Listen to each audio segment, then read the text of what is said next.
আসসালামু আলাইকুম রহমতুল্লাহ। কেমন আছেন আপনারা?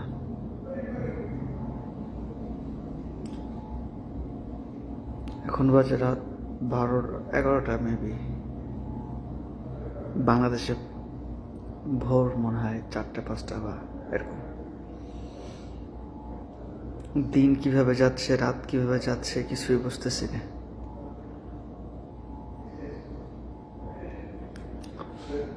সময়গুলো এভাবে চলে যাচ্ছে, আমার কাছে মনে হয় কি বন্দি জেলখানার মতো।